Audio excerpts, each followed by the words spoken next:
Bismillahirrahmanirrahim.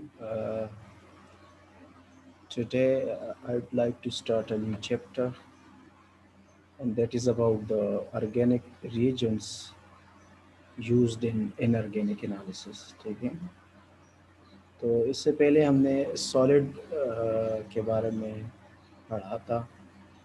मैं पढ़ा चुका हूँ आप लोगों को कि what are solids, what are the basic concepts of crystals, how many types of crystals systems are there, and we also have discussed each and every types of crystal systems, and similarly we have discussed the examples. Now we would like to discuss about the organic reagents in inorganic analysis. ज़्यादातर reagent से मुराद है chemical compounds. तो कुछ organic chemical compounds ऐसे होते हैं जिनको हम इनऑर्गेनिक एनालिसिस में यूटिलाइज कर सकते हैं। सो सबसे पहले what are reagents? So reagents are the substances are the compounds that bring about a chemical change. So वो कंपाउंड्स जो एक केमिकल चेंज लाता है, तो such kinds of compounds, such compounds are said to be as reagents. तो reagent कोई सा भी सब्सटेंस हो सकता है। सल्फ्यूरिक एसिड भी एक रिएजेंट हो सकता है, सेल भी एक रिएजेंट्स हो सकते हैं, अल्कोहल्स भी रिएजेंट्स हो सकते हैं, एसिड बेसिस भी, ऑर्गेनिक एसिड्स, ऑर्गेनिक बेसिस भी रिएजेंट्स हो सकते हैं। इसके अलावा जो है EDTA भी रिएजेंट हो सकते हैं। सो बहुत सारे हो सकते हैं, लेकिन यानी वो सारे सब्सटेंसेस जो कि किसी की भी केमिकल रिएक्शन में हिस्सा ले सके और केमिकल रिएक्शन में चेंज ला सके, तो सारे वो रिएजेंट्स कहलाते हैं। अब यहाँ पे चैप्टर में जो है we are not going to discuss inorganic reagents used in inorganic analysis. We would like to discuss just only those chemical substances that possess organic nature but can be utilized in inorganic analysis. Okay? So such substances we will have to discuss in this chapter. So it may be reagent may be organic or may be inorganic. वो organic भी हो सकता है, inorganic भी हो सकता है। ये अलग बात है कि इस चैप्टर में हमारा टारगेट जो है वो ऑर्गेनिक रिएजेंट का है, इनऑर्गेनिक रिएजेंट का नहीं। बहरहाल इनऑर्गेनिक रिएजेंट्स भी होते हैं। That may be used in small amount or may be used in large amount, or that may be in the gaseous or the liquid or in the solid states. तो कुछ भी हो सकता है। Some reagents are just a single element. कुछ reagent ऐसे भी हो जो elemental state में use होता है, जैसा कि हमने कहा reagents are those compounds. तो उस compounds के अलावा जो है substance का लफ्ज़ ज़्यादा बेहतर है। तो compounds के अलावा elemental form में भी reagents जो है वो use हो सकते हैं। ये तो reagents की बात है। अब organic reagents आमतौर पे जो organic nature possess करें। However, most processes require reagents made of chemical compounds. यानी एलिमेंटल स्टेट में भी reagents होते हैं, लेकिन ज़्यादातर जो reagents है वो केमिकल कंपाउंड स्टेट में होगा। और इस चैप्टर में केमिकल कंपाउंड्स भी must possess organic nature. Types of reagents. We have excess reagent, we have limiting reagents. Two types of reagents. So दो तरह के होते हैं। और excess reagents क्या है? In a chemical reactions, reactants that are not used up when the reaction is finished are called excess reagents.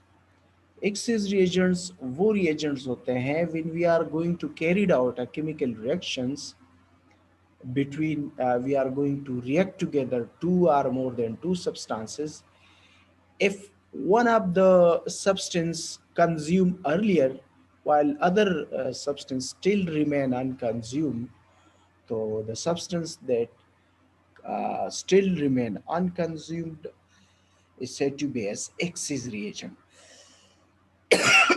while the one that consumed earlier before the first one.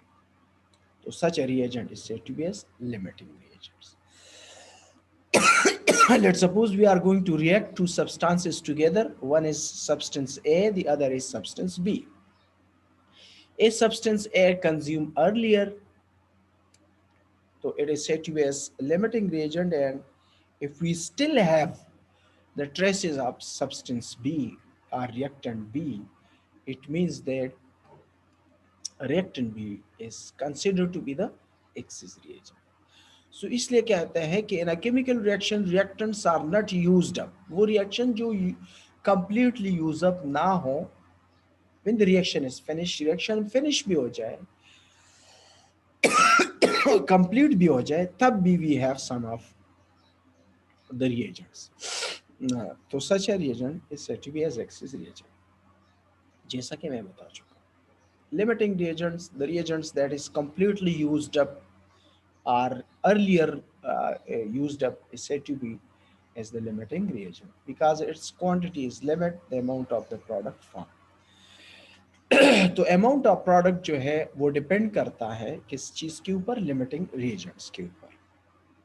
Axis तो वो axis में होगा, लेकिन आपका limiting reagent अगर small amount में है तो प्रोडक्ट स्मॉल अमाउंट में बनेगा, और अगर जब आप लिमिटिंग रिएजेंट्स की अमाउंट को स्लाइटली इंक्रीज करते हैं तो एज ए रिजल्ट आपका प्रोडक्ट अमाउंट भी इंक्रीज होगा, बशर्ते कि आपका एक्सेस रिएजेंट बहुत ही ज़्यादा अमाउंट में हो, यानी स्टैकोमेट्रिक रेशो में ना हो.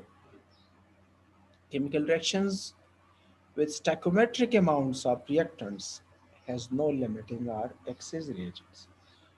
अब दो तरह की रिएक्शंस, वो रिएक्शन जिसमें दो रिएक्टेंट्स हो, एक रिएक्टेंट अपने स्टोइकोमेट्रिक रेशो से ज़्यादा अमाउंट में, दूसरा कम अमाउंट में, तो कम अमाउंट वाला रिएजेंट एलिमेटिंग कहलाएगा, ज़्यादा अमाउंट वाला रिएजेंट एक्सिस रिएजेंट कहलाएगा.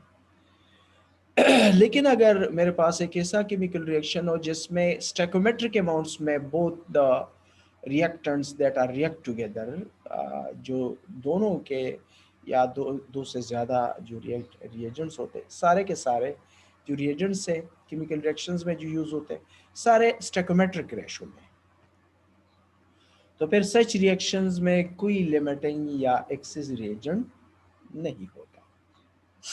अब सवाल ये पैदा होता है, what does stoichiometric amounts mean.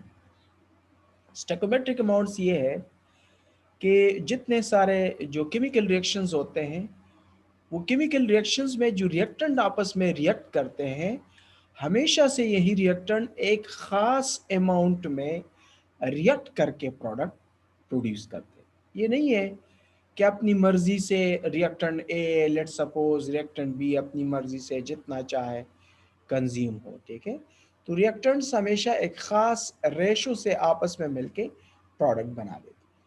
अब अगर आपके पास वो ख़ास रेशो मौजूद है, मीन कि स्टोइकोमेट्रिक रेशो में रिएक्टेंट्स मौजूद है, तो आपको आपका प्रोडक्ट मिलेगा और आपको आपके पास कोई रिएक्टेंट जो है अनकंज्यूम नहीं रहेगा, बल्कि सारे के सारे रिएक्टेंट्स जो है वो कंज्यूम हो जाएंगे.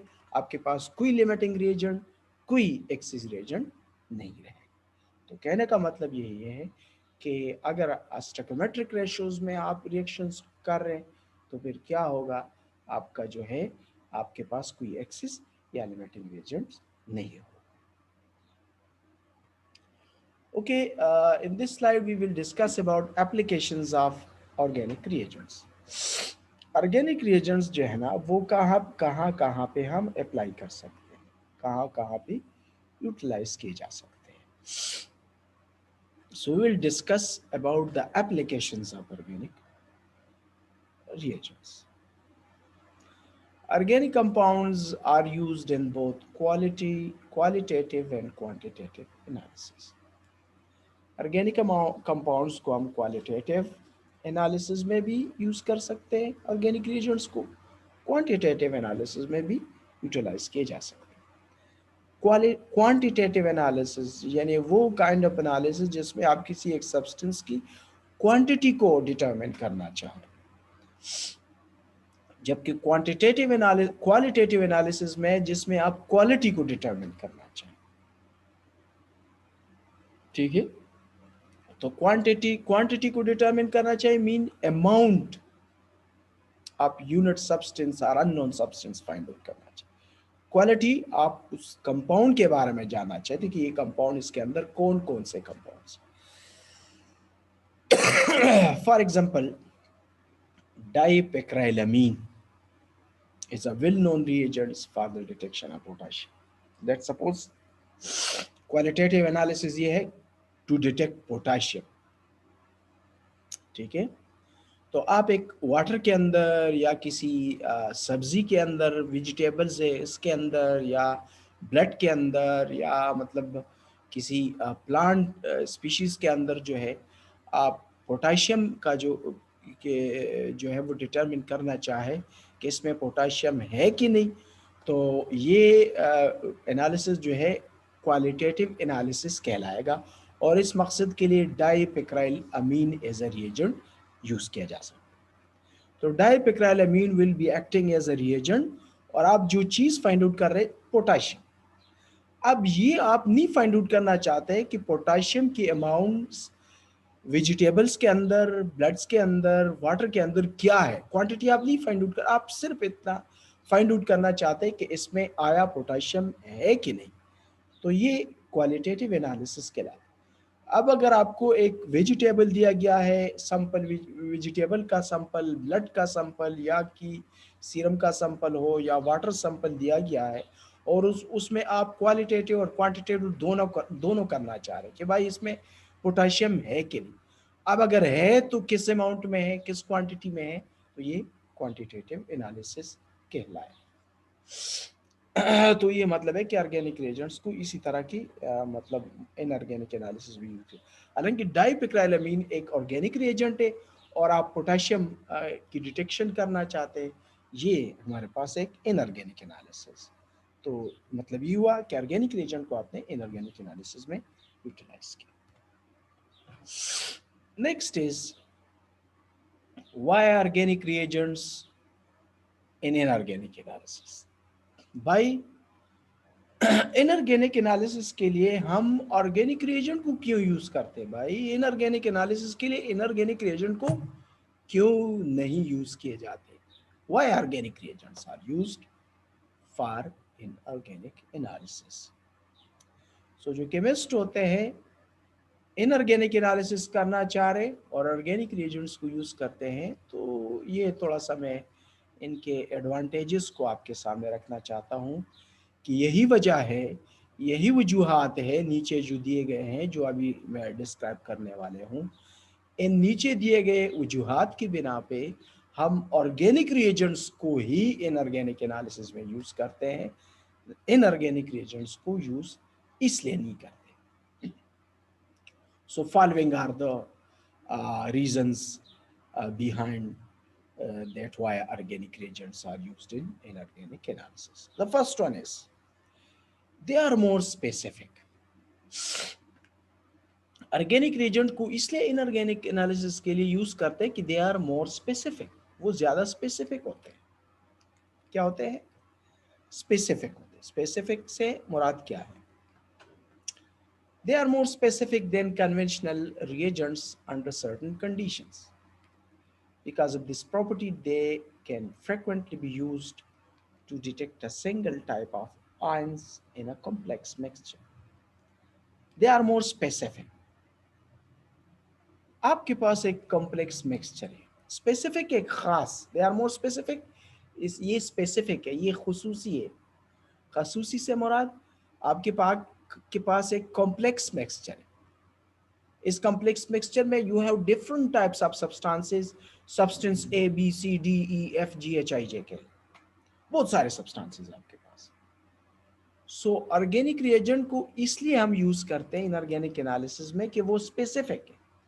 ए B C D E F G H etcetera, जो सारे मिक्सचर आप कंपाउंड्स है या सब्सटेंसेस है, इनमें आपका जो टारगेट है, लेट सपोज आप सब्सटेंस बी को, सब्सटेंस सी को, या डी को, या ई को, आप जो भी सब्सटेंस फाइंड आउट करना चाहे, तो उस specific substance present in the mixture के लिए आप ऑर्गेनिक रिएजेंट्स को यूज कर सकते हैं। समझ रहे? तो इसलिए हम कहते हैं कि दे इशारा है organic reagents. Organic reagents are more specific. एक आपका स्पेसिफाइड पॉइंट्स है, आपके पास एक कम्प्लेक्स मिक्सचर अब डिफरेंट काइंड्स ऑफ सब्सटेंसेस है, उस different kinds of mixture of substances में आपका एक सब्सटेंस टारगेट है। Let suppose A B C D F G H आपके पास 4-5 सब्सटेंसेस है, इसमें सब्सटेंस सी आपका टारगेट है। तो इस सब्सटेंस टी के लिए स्पेशली जो है आप ऑर्गेनिक रिएजेंट को यूटिलाइज करके सब्सटेंस सी को डिटरमिन कर सकते हैं specifically. Second reason that why organic reagents used in organic analysis, that is, they can be more sensitive. They can be more sensitive. वो सेंसिटिव बहुत होते हैं। ऑर्गेनिक रिएजेंट्स क्या होते हैं? सेंसिटिव बहुत होते हैं। सेंसिटिव बहुत होते हैं से मुराद ये है देखिए, जो सेंसर जितना ज़्यादा बारीक होगा, जितना मतलब आपको ज़्यादा बारीकी से रिजल्ट देगा, उतना ही लोग इसको ज़्यादा पसंद करते हैं। लेट सपोज आपके पास हमारे पास एक एनालिटिकल बैलेंस होता है और एक आर्म वेट बैलेंस जो है, जिससे आप टन्स के हिसाब से वेट फाइंड आउट कर सकते हैं। एनालिटिकल बैलेंस के इज मोर सेंसिटिव, इससे आप माइक्रो या मिली क्या कहते हैं, मिलीग्राम्स या माइक्रोग्राम्स वेट भी आप डिटरमिन कर सकते हैं, फाइंड आउट कर सकते हैं। लेकिन जो बड़े बड़े वो होते हैं वेट बैलेंसेस होते हैं, जैसे आप टन्स के हिसाब से वेट फाइंड आउट करते हैं, उसमें आपका माइक्रोग्राम या मिलीग्राम या इवन 1 ग्राम्स के अंदर 0.01 ग्राम 0.03 ग्राम्स वेट भी you will be unable to find out for. तो इस मकसद के लिए हम सेंसिटिव बैलेंस को यानी एनालिटिकल बैलेंस को यूज करते हैं। कहने का मतलब यह है कि organic they are more sensitive, organic reagents are more sensitive से मुराद ये है कि अगर मेरे पास मैं I am going to carried out qualitative और क्वांटिटेटिव एनालिसिस, और क्वांटिटेटिव एनालिसिस में मेरे पास जो अमाउंट है अननोन सब्सटेंस की, that is in units of micrograms और इसी तरह वो है, या 0.0000 समथिंग माइक्रोग्राम्स अमाउंट है, तो अगर मैं इनऑर्गेनिक रिएजेंट को यूज़ करूँ तो वो इतना ज़्यादा सेंसिटिव नहीं होते। वो सेंसिटिव नहीं होते मीन के इस अमाउंट को 0.00000 समथिंग ग्राम्स को नहीं मेजर कर सकते अननोन सब्सटेंस की। तो इस मकसद के लिए हम ज़्यादा सेंसिटिव रिएजेंट्स को यूज़ करेंगे जो कि इनऑर्गेनिक रिएजेंट्स होता है। सो इसलिए कहते हैं कि दे आर मोर सेंसिटिव, यानी even semi micro methods of qualitative analysis will usually not detect very low concentration under specific test। आपका concentration बहुत लो है तो एक specific test से आपका रिजल्ट नो में आएगा, लेकिन अगर आप मोर सेंसिटिव रिएजेंट को यूज करोगे so this will give you the results in units of micro semi micro methods से कर सकते हैं। However, organic reagents are capable of detecting very low concentration of the substance।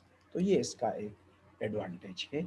Second, third advantage, low solubility in water. दूसरा फायदा organic reagents का ये है कि लो सॉल्युबिलिटी इन वाटर, ये पानी में ना हल पजीर होते क्योंकि water polar nature, organic reagents non polar. तो अगर वाटर में आप इसको वाटर के अंदर एनालिसिस करना चाहते हैं तो आप इस रिएजेंट को आसानी से क्या कर सकते हैं, सेपरेट आउट कर सकते हैं, क्योंकि सॉल्युबल पोलर और non polar like dissolve like, तो ये अनलाइक और तो अनलाइक जो है अनलाइक को नहीं डिजॉल्व कर सकते। So the organic precipitates are generally insoluble in water at a given pH and can be separated, dried and wetted easily। तो इसको आप आसानी से रिकवर कर सकते हैं, रिसाइकल कर सकते हैं। तो चूंकि वाटर में इसकी सॉल्युबिलिटी लो है, तो अगर आप रिकवर करना चाहें, रिसाइकल करना चाहें तो ऑर्गेनिक रिएजेंट को आप रिसाइकल कर सकते हैं। इसी तरह से आपका कॉस्ट भी कम हो सकता है। फॉर्मेशन, क्योंकि ऑर्गेनिक रिएजेंट्स बहुत ज़्यादा कॉस्टली होते हैं। अब चूंकि ये इनसॉल्युबल इन वाटर है या लो सॉल्युबिलिटी इन वाटर है, तो इसको आप रिकवर कर सकते और इसका जो कास्ट है वो कम कर सकते हैं, क्योंकि इसका कास्ट डिसएडवांटेजेस में आता है। Formation of characteristic colours of colour precipitate, formation of characteristic colour of colour precipitate. जी बिल्कुल, ऑर्गेनिक रिएजेंट्स का ये भी है एक एडवांटेज कि ये आपको डिफरेंट डिफरेंट कलर्स के होते हैं और ये अपना कलर्स भी चेंज करते हैं। Like EDTA as acting as indicator. EDTA क्या है? ये एक इनऑर्गेनिक रिएजेंट है। तो इसका मतलब ये क्या करते हैं ईडीटीए, मुख्तलिफ पीएच पे ये अपना कलर जो है वो चेंज कर देते हैं और उस कलर की चेंजिंग से आप अंदाज़ा लगा सकते हैं कि अननोन सब्सटेंस, क्वालिटेटिव एनालिसिस में अननोन सब्सटेंस कौन है। तो चूंकि ज़्यादातर ऑर्गेनिक रिएजेंट्स जो है वो अपना कलर चेंज कर देते हैं and changing it's pH values, so that's why it will be used for the inorganic analysis. So organic reagents usually giving color soluble products frequently show color soluble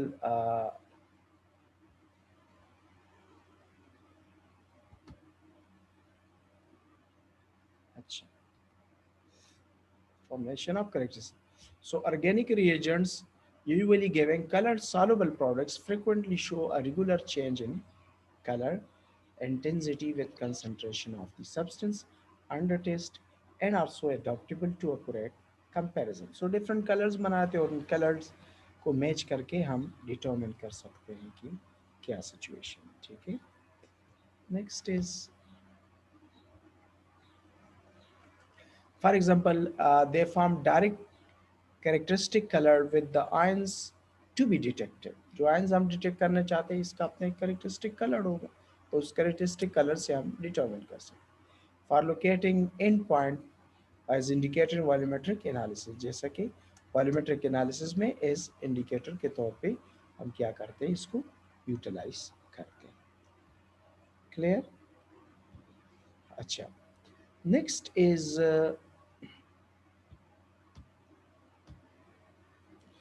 what are the disadvantages of organic reagents used in inorganic analysis? इनकी जो है disadvantages क्या है, इनके disadvantages क्या है, inorganic reagents की disadvantages क्या है? What are the disadvantages of organic reagents? तो unfortunately they also have some disadvantages. तो इन organic reagents के कुछ disadvantages भी है। वो नंबर 1 is volatility, ये volatile nature possess करते हैं, ये volatile है। Volatile mean at a very low temperature it may be converted into the gaseous state and become part of the environment. And as a result, the amount of your organic reagents will be reduced. And you know that as organic reagents are more expensive, so the cost of analysis will be increased. So इसमें यह है कि ये इसका एक disadvantage में जाता है। वोलेटिलिटी जो है इसके किस में जाता है, डिसएडवांटेज में जाता है। किस चीज़ की? ऑर्गेनिक रिएजेंट्स की, क्योंकि ये आसानी से उलटाइल हो जाएगा। उलटाइल से मुराद है कि at very low temperature it may be converted into the gaseous state. तो ऐसा करने से क्या होगा, आपका रिएजेंट ज़ाया हो जाएगा। अब चूंकि ज़्यादा एक्सपेंसिव होते हैं ऑर्गेनिक रिएजेंट्स, तो एक्सपेंशन की वजह से आपका एक्सपेंशन मज़ीद बढ़ जाता है। सो ये एक इसका डिसएडवांटेज। रीड करके देखते हैं। This is the first main disadvantage of the organic reagents because chelated compounds are non-polar and intermolecular forces are very weak. चूंकि ये जाहिर है ऑर्गेनिक है तो ऑर्गेनिक तो नॉन पोलर होते हैं, intermolecular force of attraction weak होती है। अब intermolecular force of attraction weak है तो ये इस that will be easily converted into the gaseous state. So the sum of the metallic complexes which are precipitate in analytical chemistry are appreciably volatile about 130 150 15 degree C ना 130 to 150 degree सी जो है ये volatile हो जाएंगे। And most decompose about this temperature, और या तो क्या होगा 130 150 टेम्परेचर पे या तो डिकम्पोज हो जाएंगे। Volatile about this, volatile mean कि कंपोजिशन सेम होगा लेकिन वो लिक्विड से गैसियस स्टेट में कन्वर्ट हो जाएगा, और डिकम्पोज से मुराद कि इसका जो कंपोजिशन है वो चेंज हो सकता है एट अबाउ और between 130 and 150 degree C temperature में। तो इसका डिसएडवांटेज होगा, क्योंकि कंपोजिशन चेंज हो जाने से इसका नेचर चेंज हो जाएगा, तो फिर नेचर चेंज हो जाने से क्या होगा, आपको आपका रिजल्ट नहीं मिलेगा। Therefore, the drying of precipitate should be done below 130 to avoid decomposition.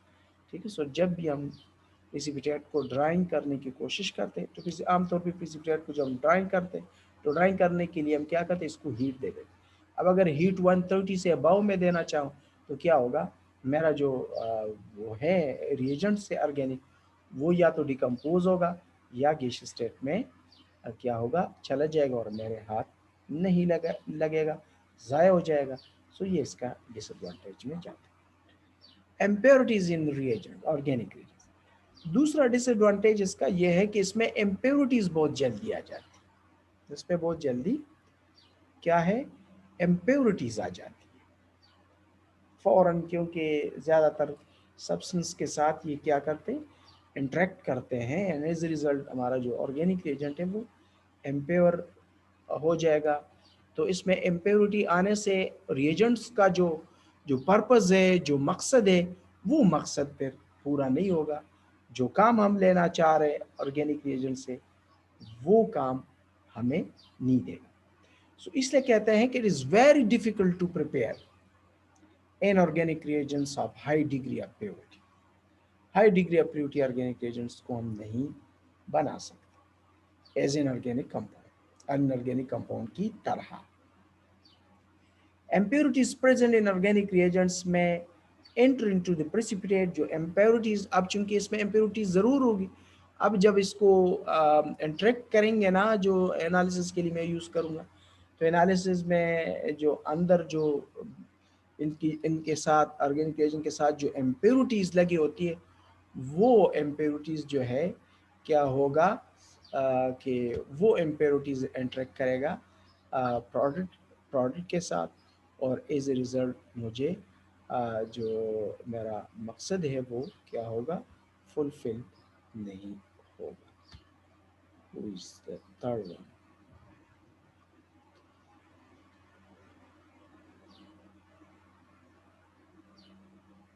Okay.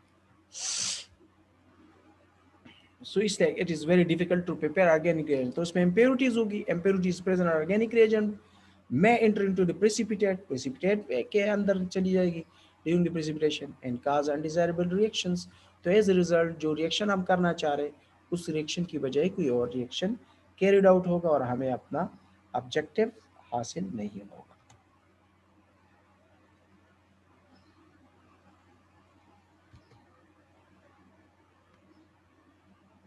क्यों नहीं किया?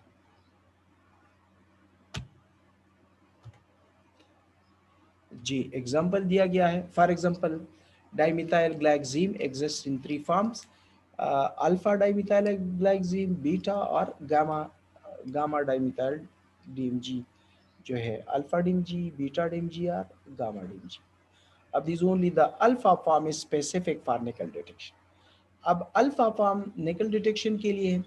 अब अगर आपके पास जो है डाइमिथाइल ग्लाइक्सीन है, तो वो डाइमिथाइल ग्लाइक्सीन प्योरिस्ट फॉर्म में आप नहीं हासिल कर सकते। अल्फा डीएमजी जो है अगर आपके पास है, तो उस अल्फा डीएमजी के साथ बीटा और गामा डीएमजी के ट्रेसेस भी जो है वो उसमें होते हैं।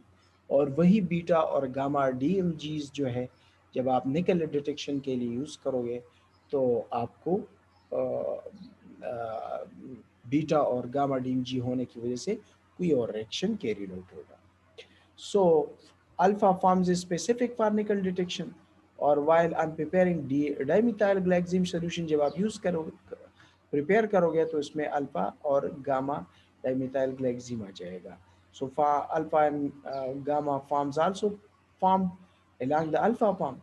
So if the precipitation is carried out, जब हम precipitation reaction करेंगे with this solution, इस अल्फा डीएमजी सॉल्यूशंस के साथ, अब उसमें तो गामा और बीटा डीएमजीज भी होंगे। So the nickel will precipitate with some other metal, तो निकल दूसरे मेटल्स के साथ प्रिसिपिटेट हो जाएगा, because alpha form specific for nickel, क्योंकि निकल के लिए सिर्फ जो है अल्फा फॉर्म यूज़ होता है। और क्या होगा कि बाकी मेटल्स भी जो है वो भी इसके साथ जो है प्रेसिपिटेट हो सकते हैं, तो हमें अपना रिजल्ट जो है वो नहीं मिलेगा। A third disadvantage of the organic reagents used in organic analysis, that is low solubility of the reagents in water, कि ये क्या है, वाटर में लो सॉल्युबल है, पानी में, क्योंकि इससे पहले भी लो सॉल्युबिलिटी एडवांटेज में भी जाता है और लो सॉल्युबिलिटी ये जो पॉइंट है ये डिसएडवांटेज में भी जाता है। ठीक है, तो लो सॉल्युबल है तो हम इसको आसानी से प्रिसिपिटेट आउट कर सकते हैं, इसका एडवांटेज है, लेकिन इसका डिसएडवांटेज भी तो है, and that is this is the greatest disadvantage which, ये एक बहुत बड़ा इस रिएजेंट का क्या है डिसएडवांटेज है, disadvantage with which organic precipitate have in comparison with inorganic analysis. This is the greatest advantage, तो इसलिए कि लो सॉल्युबल है तो आप आसानी से रिसाइकल या रिकवर कर सकते हैं। So this is the greatest disadvantage. Disadvantage क्या है with the which organic precipitate have in comparison with inorganic precipitates. अच्छा, higher molecular weight, they the very high molecular weights of the chelate complexes like EDTA है या जितने भी सारे organic reagents होते हैं, इनकी molecular weight जो है बहुत ज़्यादा हाई होती है।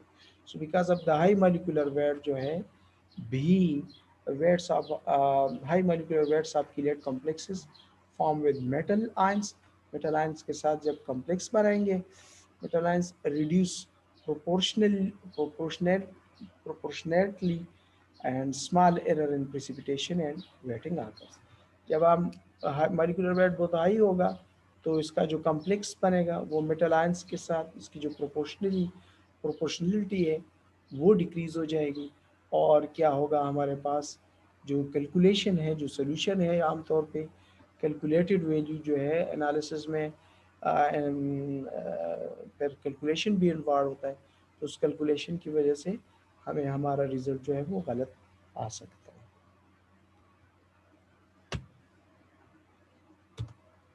Some important organic reagents. Now in this chapter, in this we will discuss about some of the important organic reagents.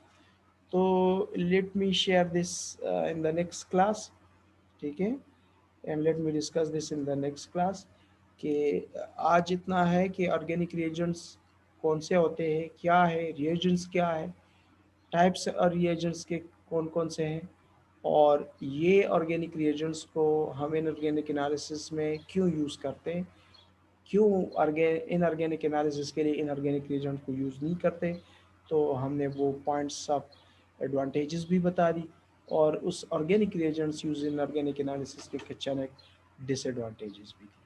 इसके बाद some of the important reagents, organic reagent जो है उसमें एक है एंथ्रानिलिक एसिड, ठीक है, दैट में भी यूज इन ऑर्गेनिक एनालिसिस, और इसको केडमियम जिंक निकल वगैरह कोबाल्ट कॉपर वगैरह की डिटेक्शन के लिए यूज़ किया जाता है। दूसरा जो ऑर्गेनिक रिएजेंट है दैट इज़ यूरेनाइल जिंक एसीटेट, जिसका फार्मूला ये दिया गया है, और इसको आइडेंटिफिकेशन ऑफ सोडियम के लिए यूटिलाइज कर सकते हैं, and it can be also use for the quantitative determination of sodium, ठीक है। और इसी तरह दूसरा organic agent that is EDTA, और इसको it has been employed for the detection of heavy and trace elements, और वाटर के अंदर, ब्लड के अंदर, या किसी जूसेस के अंदर, या मतलब प्लांट्स जूसेस के अंदर जो है प्लांट बॉडी के अंदर, इन हेवी और ट्रेस एलिमेंट्स की डिटेक्शन के लिए हम ईडीटीए को यूज़ करते हैं, और ये भी एक तरह का इथाइल डायमीन टेट्राएसीटेट, ये भी एक तरह का ऑर्गेनिक रिएजेंट है। इसी तरह pyridine is also one of the organic reagent and it can be used for detection of cadmium, copper, nickel, cobalt, zinc, manganese, ठीक है। और इसके अलावा भी है यूरिया भी एक ऑर्गेनिक रिएजेंट है, और इसको इनऑर्गेनिक एनालिसिस के लिए यूज़ करते हैं, और for precipitate with acidic solution of bismuth salts, और color complexes are also formed with osmium, selenium, tellurium and mercury, इन चीज़ों की डिटेक्शन के लिए यूरिया को यूटिलाइज किया जा सकता है, और यूरिया एक ऑर्गेनिक रिएजेंट कहलाता है। तो नाउ इसके बाद जो है one by one discussion of all different kinds of organic reagents. तो जो डिफरेंट रिएजेंट्स है काइंड्स, उनका वन बाय वन डिस्कशन जो है इंशाल्लाह नेक्स्ट क्लास में हम डिस्कस करेंगे, ठीक है। तो आज के लिए इतना काफ़ी है, इंशाल्लाह बाकी नेक्स्ट क्लास में जाके देखा जाएगा, ठीक है। जी इरफान, कोई ओके सवाल सर। या कोई शक हो तो आप पूछ सकते हैं। नहीं सर, समझ आ गई है सर, इजी है बहुत। Just a second please. जी इरफान। इजी था सर जी, कोई मुश्किल नहीं है सर। हाँ, इट्स वेरी इजी। इंशाल्लाह मैं नोट्स भी अपलोड कर रहा हूँ, आप इसको रीड कर लें, आपके लिए बहुत आसान हो जाएगा, ठीक है। Yes sir, thank you so much sir. Only you present, okay. Yes sir. Okay, thank you so much, okay जी, अल्लाह अल्लाह हाफिज। हाफिज़। अल्लाह हाफिज।